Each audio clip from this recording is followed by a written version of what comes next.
Overactive thyroid. How did I find out I had an overactive thyroid?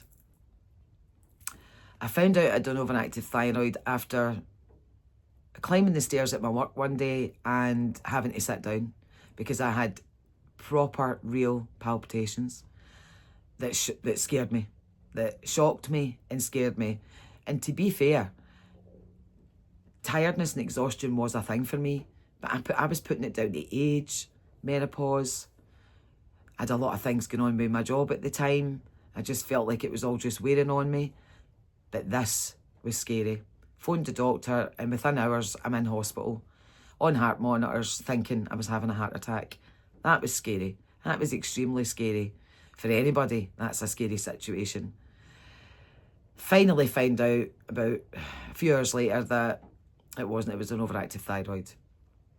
So I spent years on medication, and it was about a year adrift before I found out that what I actually had was Graves' disease, which is a link to the thyroid, which is an autoimmune disease.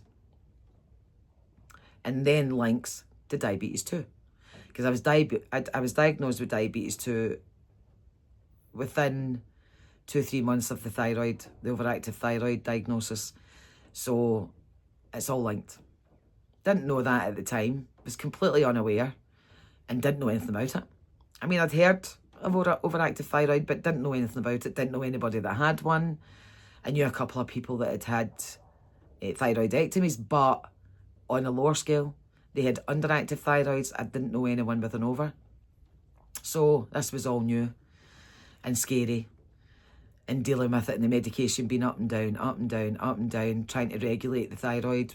It never worked. For the whole 5 or so years I was on the medication, it didn't work because the medication was continually getting changed. Every 3 months it was up, down, constantly getting bloods taken. The bane of my life is going and getting bloods taken every single 3 months, and still to this day, every single 3 months. But that brings with it other issues that you have to be aware of. You have to be careful of your feet.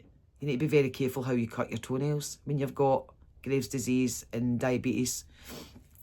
You need to be very careful of your eyes because you could suffer from thyroid eye. So you've got to go and get the special eye tests done every, I think mine's is once a year now. However, I'm fairly lucky because my diabetes went into remission. I had COVID about 4 years ago. I'm saying 4 years ago, I think it was around November time, and I had COVID, and I rapidly lost 3 stone in the space of a month after I had COVID, and my hair fell out, like literally fell out. I had a baldy patch on the right side of my forehead, like here on the right side of my forehead, that just has never recovered, basically. So the COVID brought with it other problems that aggravated what I already had. In one hand, it was good to lose the weight because it got rid of the diabetes.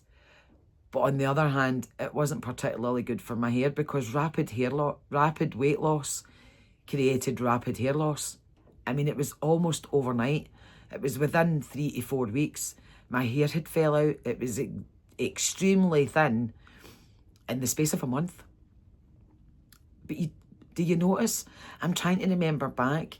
Did I actually notice it? I knew about the baldy patch. You couldn't ignore that.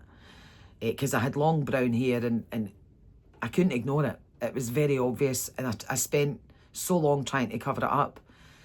But I'm trying to remember, I did have thinning hair, but I was putting it down to like age, hormones, menopause. And then of course I was diagnosed with overactive thyroid, and it's all linked, all of it.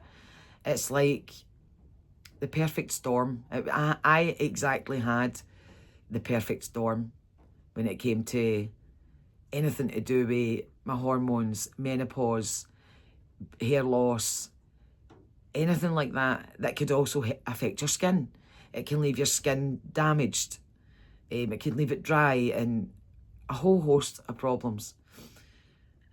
But that's how I found out I had an overactive thyroid.